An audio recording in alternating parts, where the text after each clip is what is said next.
तो अर्जुन को कहा, अर्जुन तुम हस्तिनापुर से द्वारिका जाओ और द्वारिका जाकर पता करो कि हमारे प्रभु कैसे हैं, द्वारिकाधीश कैसे हैं, उनका परिवार सब कुशल मंगल तो है, लेकिन जल्दी लौटाना। अर्जुन बोले ठीक है महाराज। क्योंकि उस समय युधिष्ठिर महाराज को कुछ अपशगुन होने लगे थे, उन्हें कुछ लगने लगा था कि कुछ अनहोनी होने वाली है, कुछ गड़बड़ होने। महाराज कल जब युधिष्ठिर को कलयुग के आगमन का संदेश मिल गया, पाठक जी, एक बार युधिष्ठिर जी महाराज ने देखा कि एक मक्खी, जो मक्खियां होती है ना, एक मक्खी घूम रही है। वो पहले सतयुग त्रेता द्वापर में मक्खियां नहीं होती थी, ये कलयुग में ही है। तो उन्होंने देखा कि एक मक्खी जो है वो कहीं कीचड़ में बैठ गई, फिर उठ के आकर के पूजा के फूलों पे बैठ गई, फिर कहीं गंदगी में बैठ गई, फिर भोजन की सामग्री में बैठ गई। उन्होंने कहा ये क्या है, ये तो सारा सब कुछ नष्ट किया दे रहा है, सब बर्बाद। तो फिर उन्हें कलयुग का स्वरूप दिखाई दिया। बोले कलयुग का समय आ रहा है महाराज, अब कलयुग का प्रवेश होने वाला है। लेकिन युधिष्ठिर महाराज इतने धर्मात्मा राजा थे कि उनके राज्य में कलयुग आ नहीं सकता था, प्रवेश नहीं हो पा रहा था। जब वो स्वर्गारोहण करके चले गए तब बाद में कलयुग आया है परीक्षित के समय में। लेकिन कलयुग के संकेत मिलने लगे महाराज युधिष्ठिर को। बछड़े गाय बछिया होते हैं तो गाय अपने बछिया का दूध पी रही है। ऐसी कुछ विपरीत स्थितियां जब महाराज युधिष्ठिर ने देखी तो उन्होंने अर्जुन को द्वारिका भेजा। अर्जुन गए तो थे लेकिन बहुत दिनों तक नहीं लौटे, तो युधिष्ठिर महाराज की चिंता और बढ़ गई। और जब बड़े दिनों के बाद युधिष्ठिर ने देखा अर्जुन लौटे भी हैं तो बड़े दुखी होकर लौटे हैं, मुंह लटका हुआ है, आंखों से आंसू बह रहे हैं, पूरी कांति फीकी पड़ी हुई है। तो युधिष्ठिर जी ने पूछा कि अर्जुन ऐसा क्या हुआ, तुम्हारा मुंह क्यों लटका हुआ है, तुम इसने निस्तेज और ऐसे दुखी क्यों दिख रहे हो? कहीं ऐसा तो नहीं कि किसी से तुम्हारा युद्ध हुआ हो और तुम पराजित हो गए हो इसलिए तुम्हारी ये दशा हो रही है, या कोई तुम्हारी शरण में आया हो, तुम शरणागत की रक्षा नहीं कर पाए इसलिए तुम्हारी ये स्थिति हो रही है? क्या तुमसे धर्म विरुद्ध कोई आचरण हो गया जिसके कारण तुम्हारी ये स्थिति हो रही है?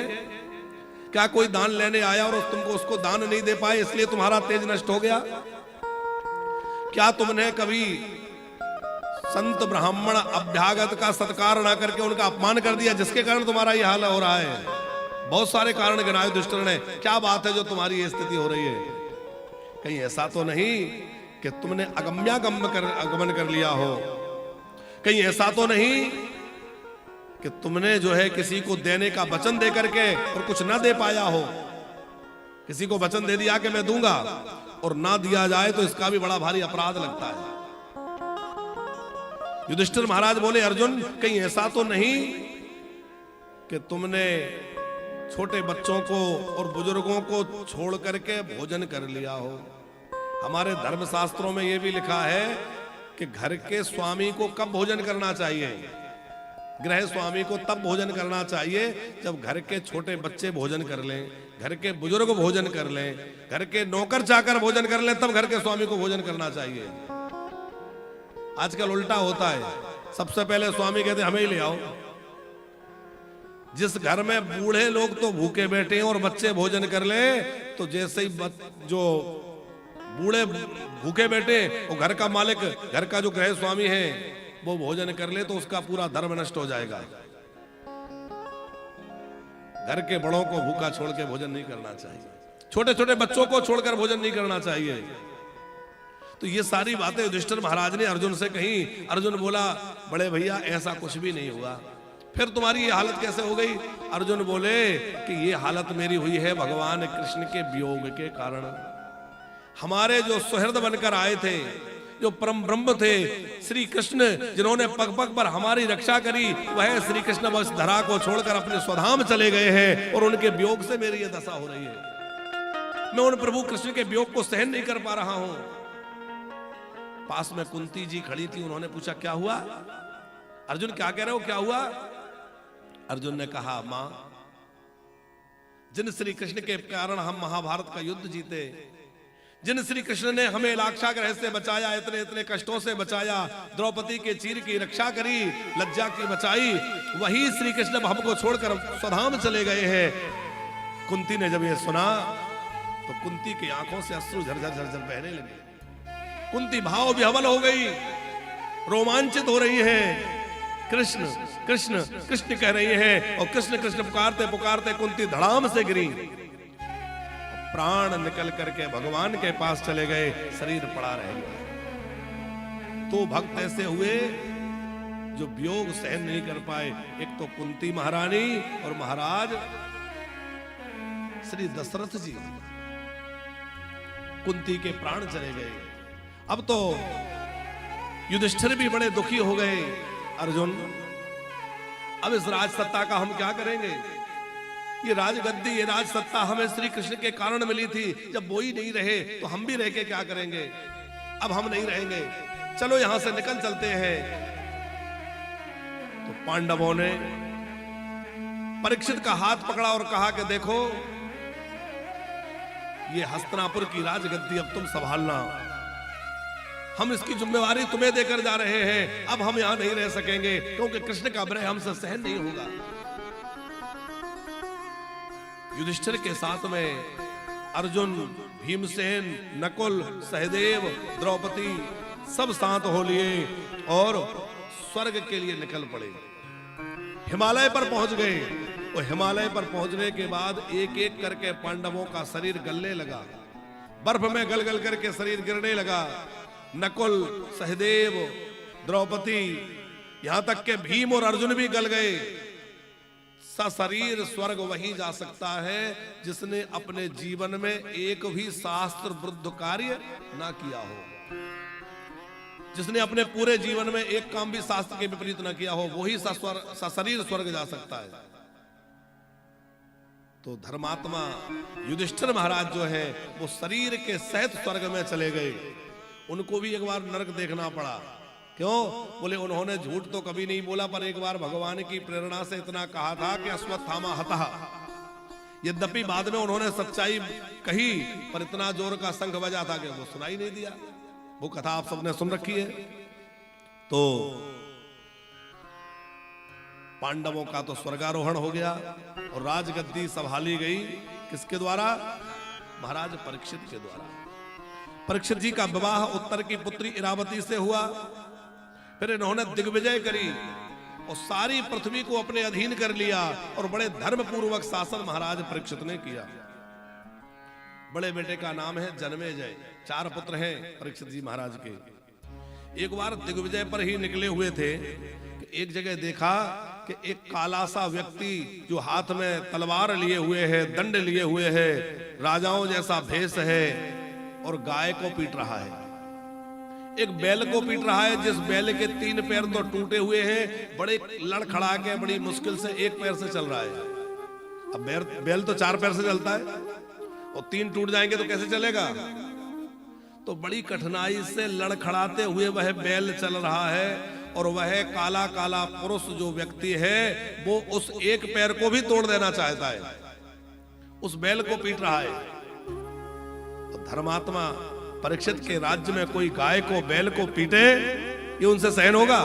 तुरंत उन्होंने धनुष बाण निकाल लिया और जैसे ही प्रत्यंचा खींचने लगे तो वो व्यक्ति आकर के चरणों में गिर गया। महाराज क्षमा करिए, क्षमा करिए, कौन हो तुम?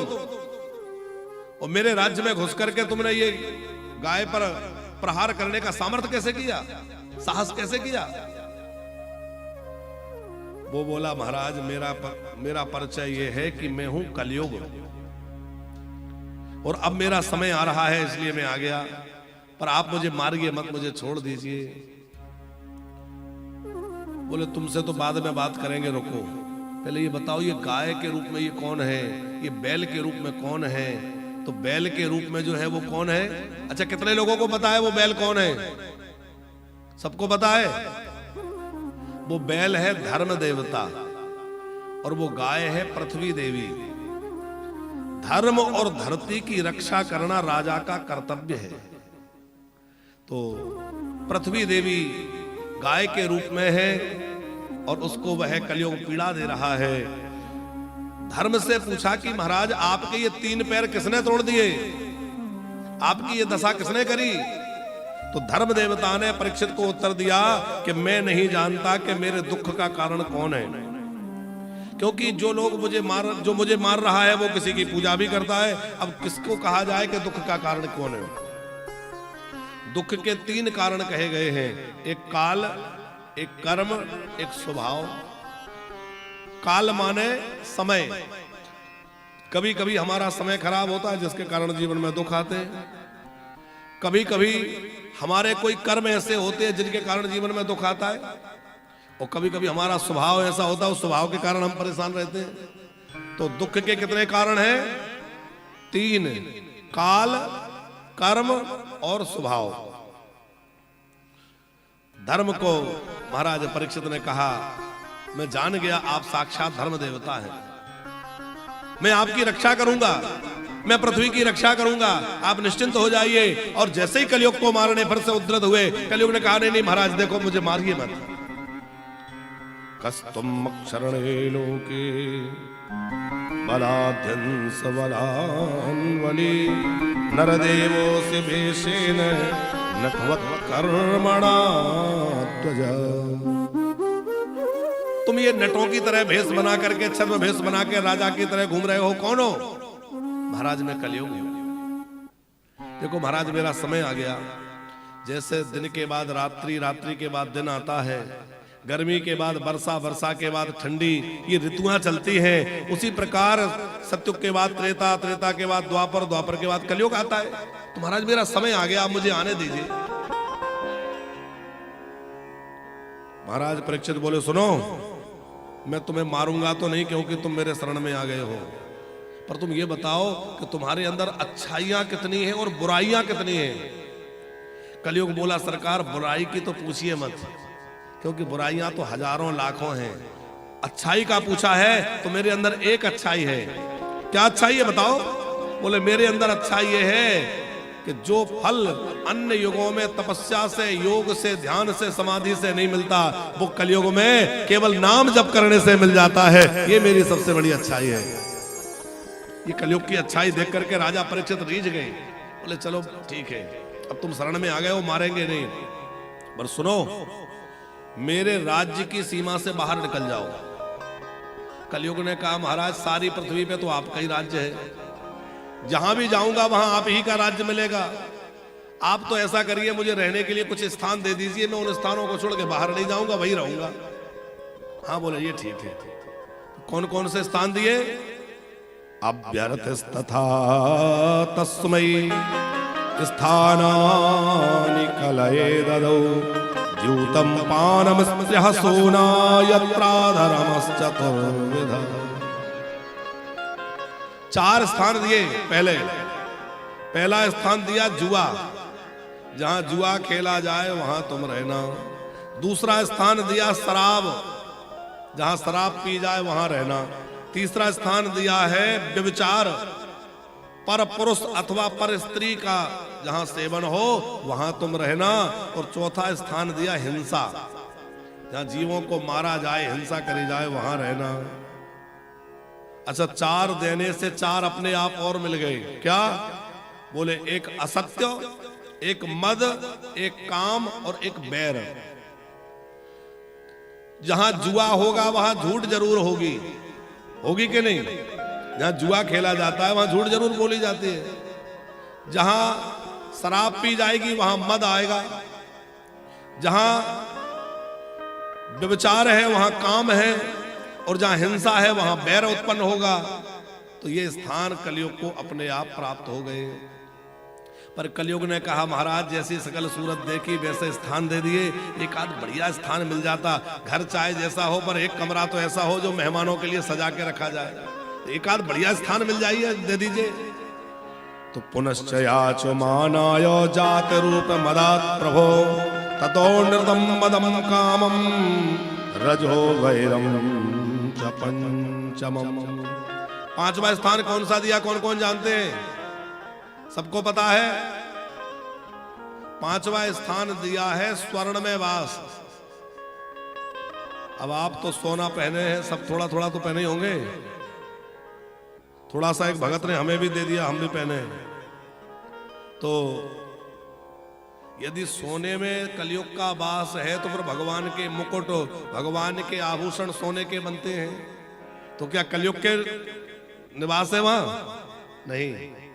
देखो, अनीति और अधर्म का जो धन होता है उसमें कलयुग रहता है, और नीति का, धर्म का, न्याय से कमाया हुआ जो धन होता है उसमें भगवान निवास करते हैं, उसमें कलयुग निवास नहीं करता।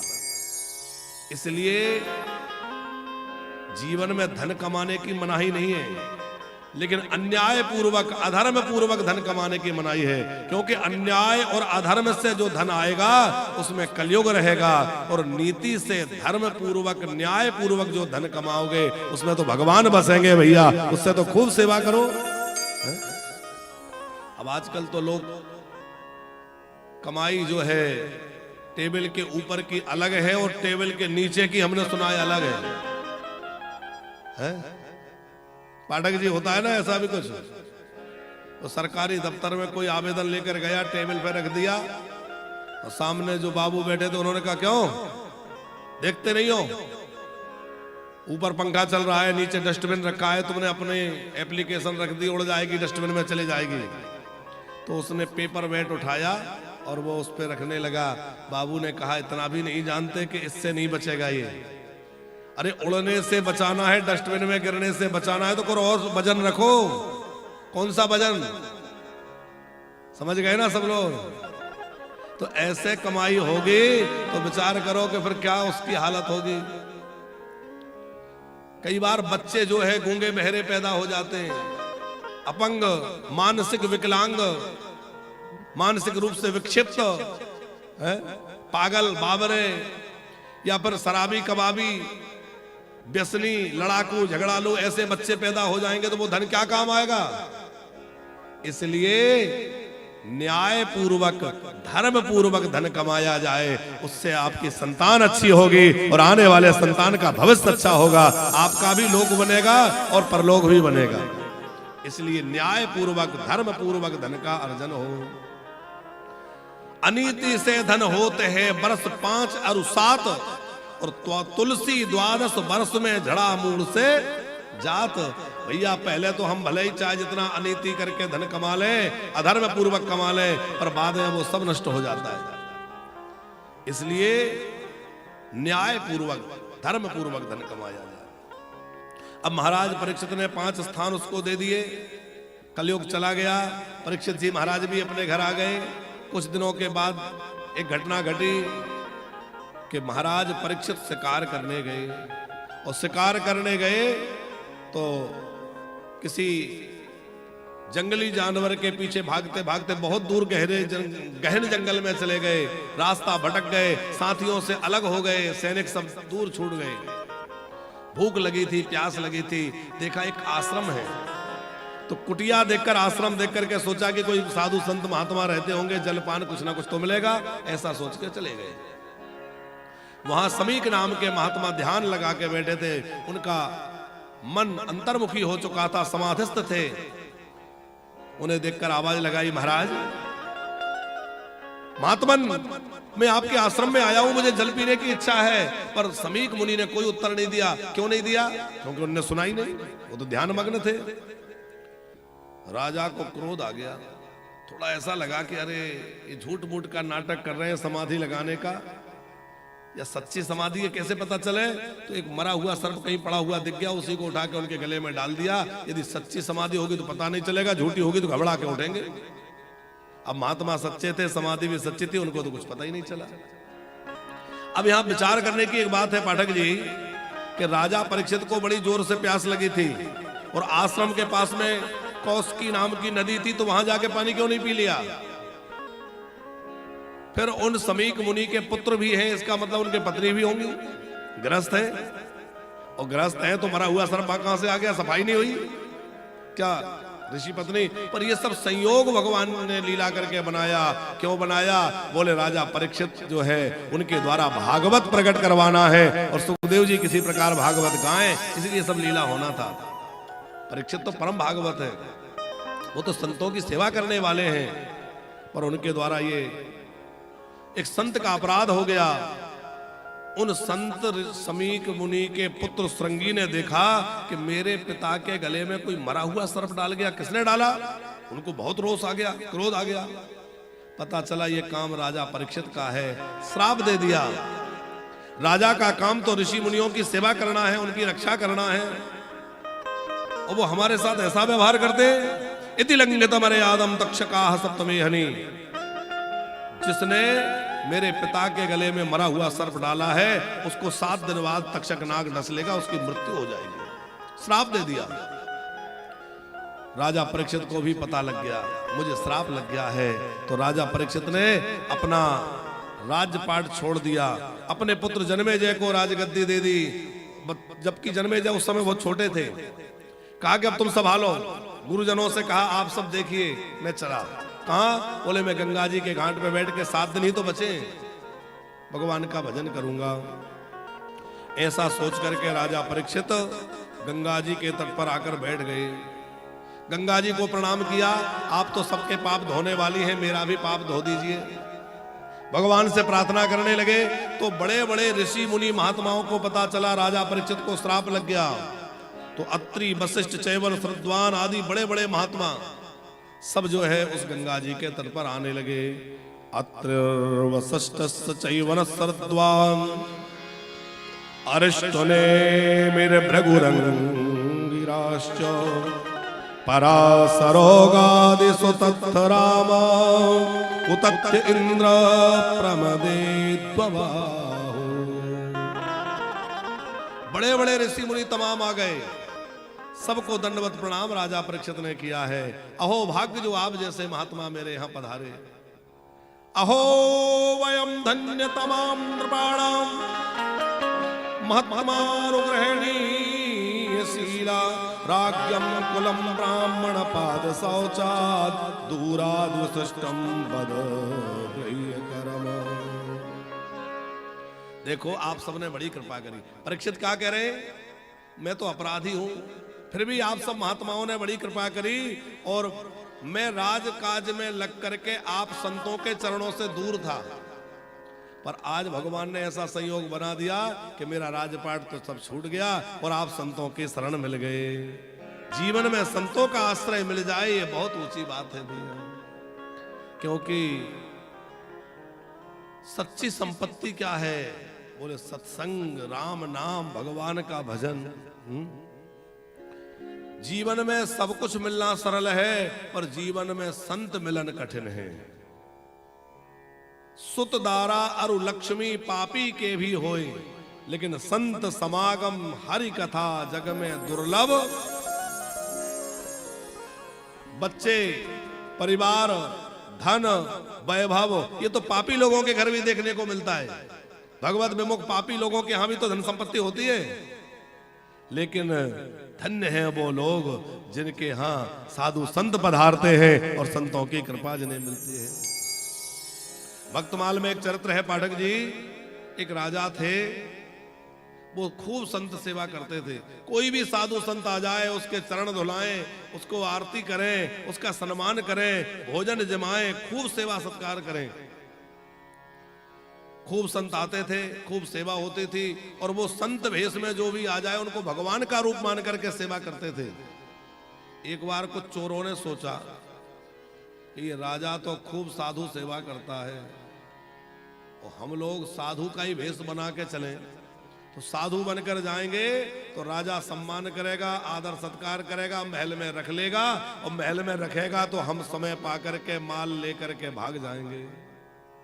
तो तमाम चोर जो थे, डकैत थे वो तो, और वो साधुओं का भेष बना करके, लंबे लंबे चंदन वंदन लगा करके और गेरुआ वस्त्र धारण करके वो साधु भेष बना करके आ गए। राजा के सामने आए। राजा तो भगवत भक्त था और राजा तो राजा था। वो उनके भेष को देख करके समझ गया कि ये असली नहीं है, ये नकली है। पर राजा ने विचार किया कि साधु भेष में जो कोई भी आया है, ये भेष तो भगवान का है, ये भेष ही पूजनीय है, और मेरे लिए तो साधु भेष में चाहे जो आ जाए वो भगवान का ही रूप है। तो जानते हुए भी कि ये चोर है पर साधु भेष में है, इसलिए उनके चरण धुलाए, उनका चरणामृत लिया, खूब आदर सत्कार किया, और बाकी लोगों को तो अतिथि गृह में ठहराते थे, इनको महल में भेज दिया अंदर। क्यों? सोचा कि ये आए हैं लूटने, तो बेचारों को सुविधा हो जाए, आराम से लूट ले जाएं, जो इनकी मर्जी ले जाएं, क्योंकि आखिर साधु वेश में आए हैं। तो भेज दिया अंदर। अब वो महल में रहे तो पूरा खजाना खोल दिया राजा ने, जो ले जाना हो ले जाएं। सैनिकों से कह दिया कोई कुछ नहीं कहेगा, कोई रोक टोक नहीं करेगा। क्यों? कि ये संत भगवान के भेष में है, और संत भगवान का भेष इन्होंने बना रखा है। तो भले ही ये पापी हो, राक्षस, जो चोर हो, जो कुछ हो, हमें इनसे कुछ नहीं लेना देना, हमारे तो भेष पूजनीय है। अब उन साधु बने डकैतों ने तमाम माल ले लिया, भागने लगे, पर किसी ने उनसे रोका टोका नहीं। और राजा ने देखा जा रहे हैं तो साष्टांग प्रणाम किया, और राजा को प्रणाम करते देखकर इनकी बुद्धि पलट गई। इन्होंने चोरी का धन तो वहीं पटक दिया, राजा के चरणों में गिर गए, कहा महाराज हमें क्षमा कर दीजिए, हम तो चोर हैं, हम कोई बाबा बाबा साधु वाधु नहीं है, हम तो चोरी करने आए थे। राजा ने कहा नहीं नहीं नहीं, आप साधु वेश में मुझे प्रणाम मत करो, मुझे अपराध लगेगा, पाप लगेगा। उठा के उनको प्रणाम किया। और वो थे तो चोर, पर राजा की इस निष्ठा का प्रभाव ये हुआ कि वो सचमुच भगवान के भक्त बन गए। और ऐसे भगवान के भक्त बने कि चोरी मोरी सब छोड़ करके और दिन रात राम राम जपने लगे, भगवान का भजन करने लगे, सच्चे साधु बन गए। तो संत भेष मात्र में हमारी निष्ठा हो। संत के भेष में भी कोई है, वो कितना भजन करता है कि नहीं करता, इस पर हम विचार ना करें। वो उसके आचरण कैसे हैं, उसका काम कैसा है, वो क्या करता है, ये हमारा महत्व विषय नहीं है, ये उसका विषय है। हमें तो जो साधु भेष में है, संत भेष में है, वो साक्षात भगवान का रूप है, हमें उनको प्रणाम करना चाहिए। सवेरे सवेरे इतने साधु संत आते हैं और रोज प्रसादी बंटती है, आप लोग भी बांट रहे हैं। आज सवेरे आपने दर्शन किया, नित्य संत आते हैं, आप लोग अपने हाथ से भी बांटा करिए। लगभग 9:45 बजे के आसपास संतों को प्रसादी बंटती है। तो अब ये साधु भेष में जो भी है सब भगवान का ही तो रूप है, साधु भेष जो है वो भगवान का भेष है। तो संतों के हृदय में तो भगवान बसते हैं, और हम लोग भी मनमोहन को हृदय में बसा करके और संतों की सेवा करते हुए उस हृदय में प्रभु को बसाएं। कि मन मोहन तुम्हें रिझाऊं, तो है नित नए लाड़ लड़ाऊं, बसा के तुझे नैनों में, छिपा के तुझे नैनों में, बसा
बांसुरी के स्वर का इठलाते बल खाती पतली कमर का गीत बन जाऊं तेरी बांसुरी के स्वर का इठलाते बल खाती पतली कमर का पीला पटका बन जाऊं पीला पटका बन जाओ हो पीला पटका बन जाऊं पीला पटका बन जाओ बसा कर नैनन में छिपा कर नैनन में तुझे नैनों में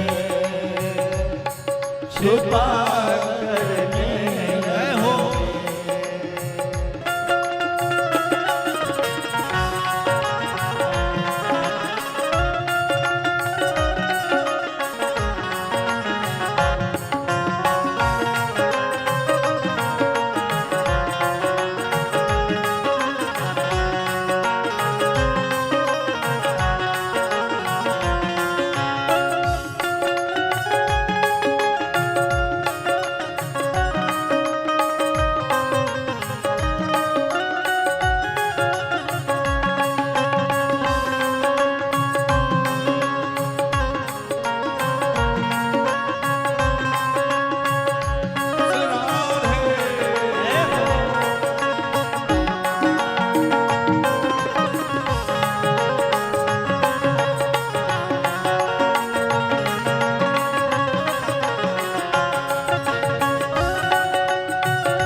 पल पल में चूमा करूं चरण तिहारे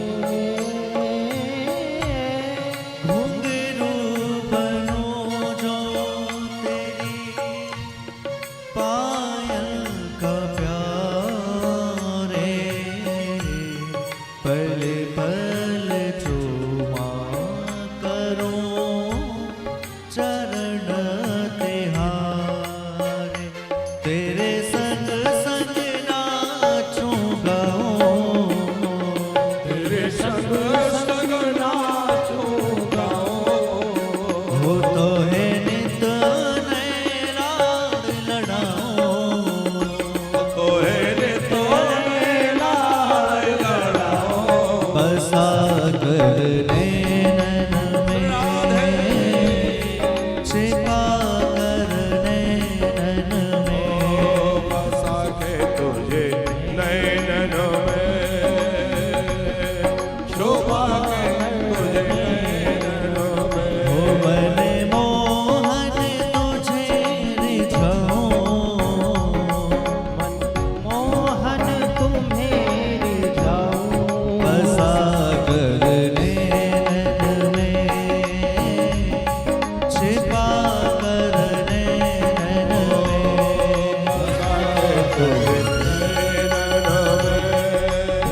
मुझको देखा दो कभी ऐसा नजारा। राधिका किशोरी सदा रमण तुम्हारा, मुझको देखा दो कभी ऐसा नजारा। फिर चाहे मैं मर जाऊं, फिर चाहे मैं मर जाऊं, हो तो है नित लाड़ लड़ाऊं, हो है नित लाड़ लड़ाऊं।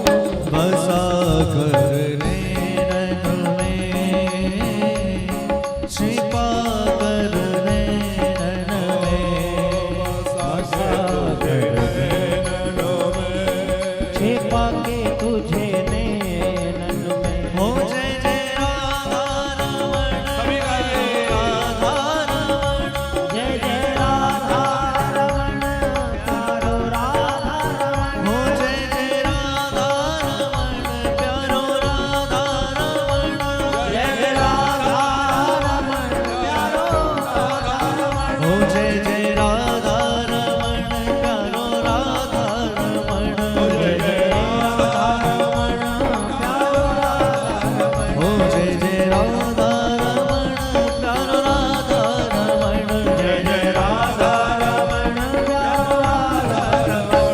जय जय राधा रमण, प्यारो राधा रमण, जय जय राधा रमण, प्यारो राधा रमण। हो जय जय राधा रमण, प्यारो राधा रमण, जय जय राधा रमण, प्यारो राधा रमण। हो जय श्री नाथ रमण, प्यारो राधा रमण, जय श्री नाथ रमण, प्यारो राधा रमण। जय जय राधा रमण, प्यारो राधा रमण, जय जय राधा रमण, प्यारो राधा रमण। जय जय राधा, जय जय राधा रमण, प्यारो राधा रमण, जय जय राधा रमण, प्यारो राधा रमण। हो जय जय राधा रमण, प्यारो राधा रमण, जय जय राधा रमण, प्यारो राधा रमण। हो जय जय राधा रमण, प्यारो राधा रमण, जय जय राधा रमण, प्यारो राधा रमण। जय जय राधा श्री राधा, जय जय राधा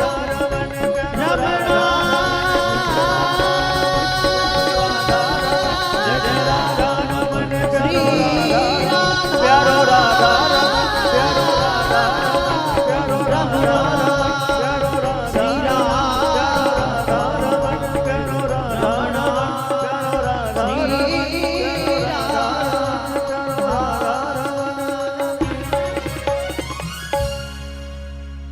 मन मोहन तुझे रिझाऊं, तो है नित लाड़ लड़ाऊं। बसा कर नैनन में, छिपा कर नैनन में। बोले राधा रमण लाल की अहो वयम धन्यतमां नृपाणां महात्मानुग्रहेणीयशीला राज्यं कुलं ब्राह्मणपाद शौचात् दूरात् शिष्टं बत गर्य कर्म। महाराज परीक्षित कह रहे हैं, हे महामुनियों, हम तो गृहस्थी में ऐसे उलझे रहते हैं कि आप संत महापुरुषों के चरणों का आश्रय नहीं ले पाते, सेवा नहीं कर पाते, पर आज आप सबके चरणों के आश्रय का सौभाग्य मिला है। तो आप कृपा करके यह बतलाइए कि म्रियमाण पुरुष को क्या करना चाहिए। सर्वात्मा म्रियमाणश्च,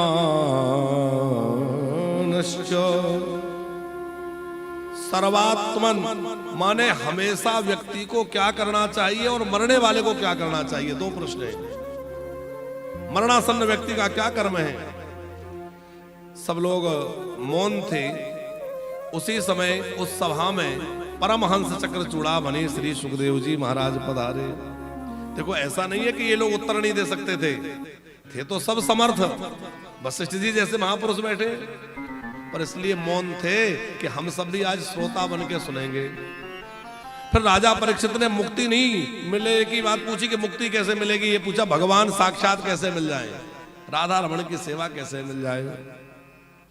कि तत्राद्भवत भगवान व्यास पुत्रो यदक्षयागामट मानो नपेक्षा अलिक्षलिंगो निजलावतुष्टो व्रतश्च वालैरविधूत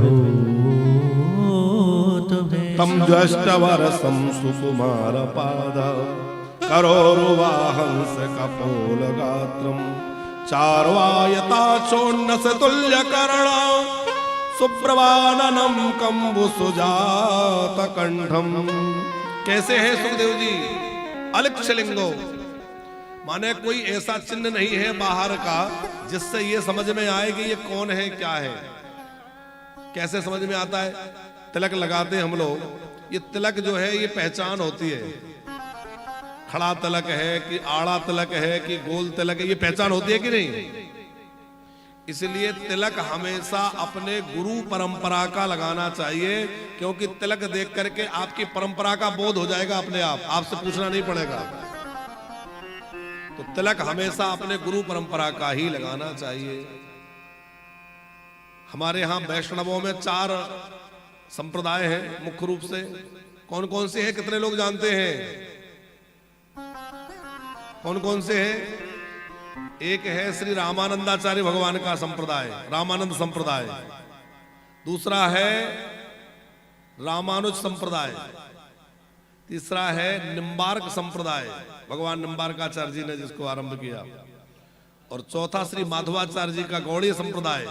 ये 4 संप्रदाय हमारे यहाँ वैष्णवों में है। सबके तिलक अलग अलग हैं। तो तिलक से पता चलेगा कौन से संप्रदाय के हैं, कि सन्यासी हैं कि देवी के भगत, पता चलेगा कि नहीं? पर सुखदेव जी अलिक्षलिंगो, उनको कोई तिलक नहीं है तो पता नहीं चल रहा।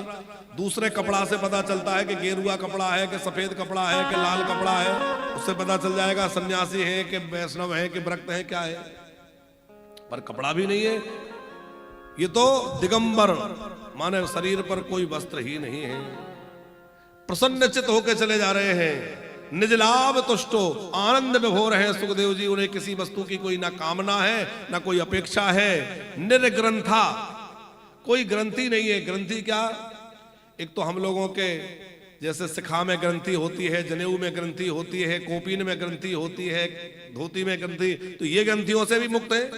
ना यज्ञोपवीत है, ना शिखा है, ना कोपीन है। दूसरा, अंदर की जो ग्रंथियां हैं, काम क्रोध लोभ मद मोह मात्सर्य, ये ग्रंथियां भी नहीं है। निर्ग्रंथा। श्री सुखदेव आचार्य की आयु कितनी है? बोले तम द्वष्ट वर्षम। ऐसा लग रहा है 16 वर्ष की आयु है। एकदम सुकुमार है, सुजात कंठ है, लंबी भुजाएं हैं और बड़ा सुंदर स्वरूप है। उसको देख करके कई स्त्रियां, बच्चे उनके पीछे भागने लगते हैं। बच्चे समझते हैं पागल बाबा आ गया है।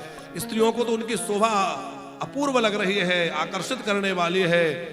और जैसे ही वह उन मुनियों की मंडली में सुखदेव जी आए, उनका वह दिव्य तेज अद्भुत स्वरूप सब जान गए। हो ये तो परमहंस श्री सुखदेव जी हैं। जितने महात्मा बैठे थे सब उठ के खड़े हो गए।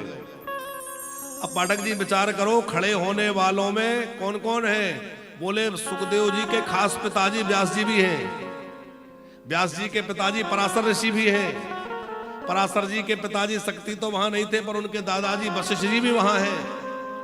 तो इनके दादा परदादा बैठे, वो भी उठ के खड़े हो गए। बड़े बड़े ऋषि मुनि, अत्रि वशिष्ठ चैवन श्रद्धान सब उठ करके दंडवत प्रणाम कर रहे हैं। क्यों?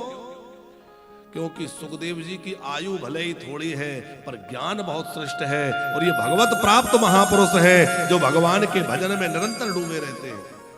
इनके दिव्य तेज को सबने प्रणाम किया। परीक्षित समझ गए कि ये महात्मा कोई विशेष है। सारे लोग इनको प्रणाम कर रहे हैं। हाथ जोड़ के कहा, अहो अद्वयम ब्रह्मण सतसेव्या छत्रबंधवा कृपयावतिथि रूपेण भवद्वस्तीर्थ का कृता।